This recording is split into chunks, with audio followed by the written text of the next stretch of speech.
Hi friends, welcome to அருட் Sahay, ஒரு favourite YouTuber. நம்ம இன்றைக்கி பார்க்க போகிற ரெசிபி என்ன அப்படின்னா மைசூர் மசால் தோசை. கண்டிப்பாக அது தெரியாதவங்க யாரும் இருக்க முடியாது. இப்போ எப்படி பண்ணலாம் அப்படின்னு சொல்லிட்டு பார்ப்போம் வாங்க.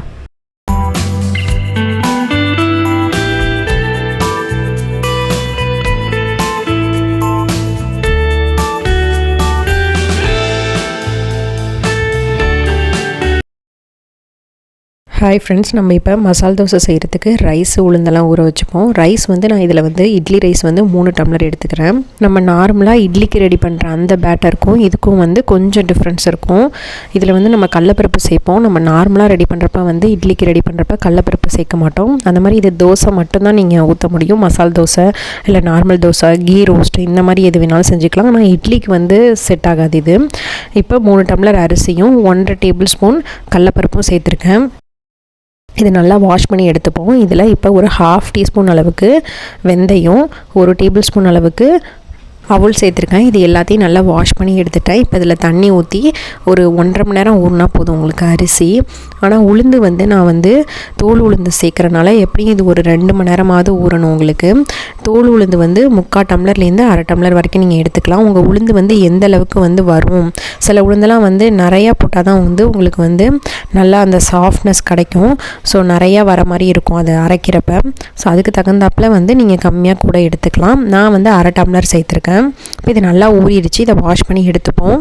2 மணி நேரம் ஊற வச்சு வாஷ் பண்ணி எடுத்துட்டேன். இப்போ இந்த உளுந்து அரிசி எல்லாமே ஒன்றாவே போட்டு நம்ம அரைக்கலாம். இப்போ உளுந்தை ஃபஸ்ட்டு அதில் போட்டுட்டேன் ஜாரில். இப்போ அரிசியும் எவ்வளோ அதில் ஃபஸ்ட்டு பேட்ச் பத்துமோ அந்தளவுக்கு அதில் போட்டு ஃபஸ்ட்டு அரைச்சி எடுத்துக்கிறேன்.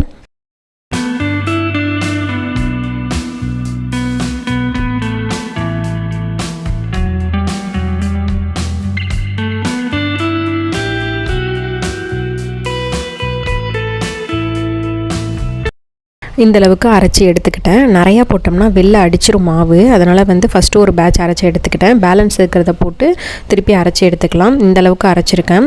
நீங்கள் இட்லிக்குனா மாவு கெட்டியாக அரைக்கணும். ஸோ இது தோசைங்கிறனால ஒன்றும் பிரச்சனை இல்லை, கொஞ்சம் தண்ணி கூட போனாலும். இப்போ அடுத்த பேட்சும் அரைச்சி எடுத்து இதிலே சேர்த்துப்போம். அந்த மாதிரி நான் தோடு உளுந்தா இருக்கவும் தான் தனியாக ஊற வச்சேன். இல்லைனா நீங்கள் அரிசியோடையே சேர்த்து ஊற வச்சு ஒன்றாவே கூட அடிச்சுக்கலாம். செகண்ட் பேட்சும் அரைச்சி எடுத்தாச்சு. இது எல்லாத்தையும் ஒன்றா ஊற்றிட்டு இதுக்கு கொஞ்சமாக உப்பு போட்டு நல்லா மிக்ஸ் பண்ணி வச்சுருவோம். இது ஒரு 8 hours ஆகுது நல்லா புளிச்சு வரணும். அதுக்கப்புறமா நம்ம தோசை ஊற்றிக்கலாம்.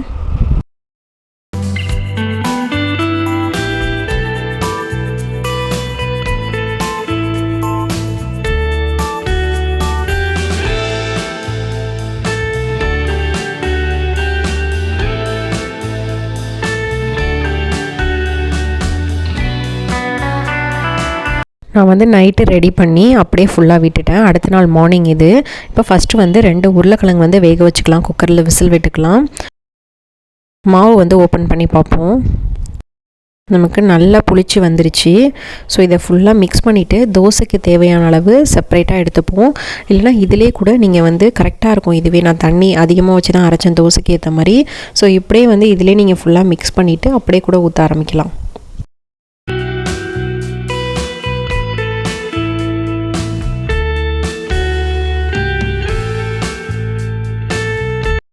பொட்டேட்டோ வேக வச்சு தோல் எடுத்து வச்சுருக்கேன். கார சட்னிக்கு தேவையான ஒரு 10 பட்டை மிளகாய் தண்ணி ஊற்றி ஊற வச்சுப்போம். அப்போ தான் ஸ்மூத் பேஸ்ட்டாக கிடைக்கும். ஸோ இப்போ ஒரு பேனில் கடுகு, உளுத்தம்பருப்பு, கடலப்பருப்பு போட்டு தாளிச்சிருக்கேன் கொஞ்சமாக எண்ணெய் விட்டு. இதில் ஒரு பச்சை மிளகாய் சேர்த்துப்போம். இது கூடவே 2 பெரிய வெங்காயம் இந்த மாதிரி நீட்டாக கட் பண்ணி எடுத்துக்கோங்க. இது ரொம்ப வதக்கணும்னு அவசியம் கிடையாது. ஓரளவு லைட்டாக வதங்கினா போதும்.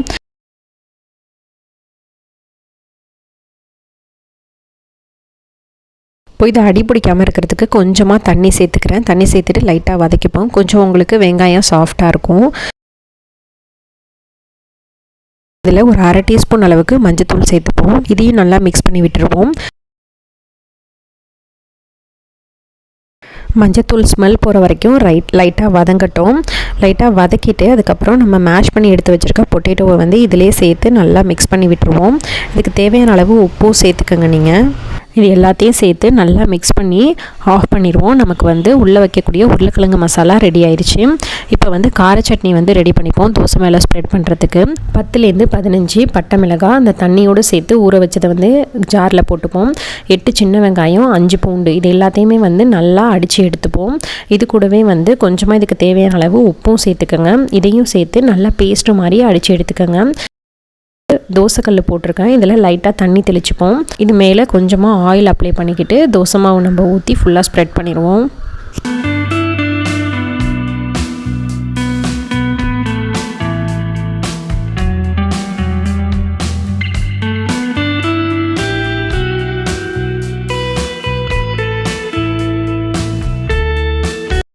நம்ம அரைச்சி எடுத்து வச்சுருக்க இந்த சட்னியை வந்து இது மேலே வந்து ஃபுல்லாக ஸ்ப்ரெட் பண்ணிப்போம்.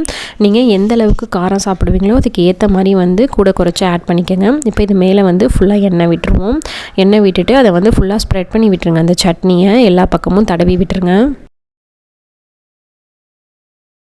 ஃபுல்லாக ஸ்ப்ரெட் பண்ணிவிட்டு ஒரு 2 நிமிஷம் மூடி வச்சுருங்க. அதுக்கப்புறம் இது மேலே நம்ம ரெடி பண்ணி வச்சுருக்க உருளைக்கிழங்கு மசாலாவை வச்சு இன்னும் ஒரு 2 நிமிஷம் மூடி வச்சுருவோம். உங்களுக்கு அந்த பேக் சைடு வந்து நல்லா ப்ரௌன் கலர் வந்த பிறகு நீங்கள் மடக்கி எடுத்து வச்சிடலாம். நம்மளுடைய மசால் தோசை ரெடி. மைசூர் மசால் தோசை. நம்ம நார்மலாக ரெடி பண்ணுற மசால் தோசையில் வந்து கடலப்பருப்பு சேர்க்காதனால அந்த அளவுக்கு உங்களுக்கு கிறிஸ்பியாக இருக்காது. இது நீங்கள் வந்து நடுப்புற நீங்கள் வந்து அதை லைட்டாக வந்து உடைக்கிறப்பயே அவ்வளோ கிறிஸ்பியாக சவுண்டு வரும். ரொம்ப நல்லாயிருக்கும். இது கூட தேங்காய் சட்னி வந்து ரொம்ப சூப்பராக இருக்கும். கண்டிப்பாக அதை ட்ரை பண்ணி பாருங்கள். ட்ரை பண்ணி பார்த்துட்டு எப்படி இருந்துச்சு அப்படின்னு சொல்லிட்டு கமெண்டில் சொல்லுங்கள். தேங்க்யூ.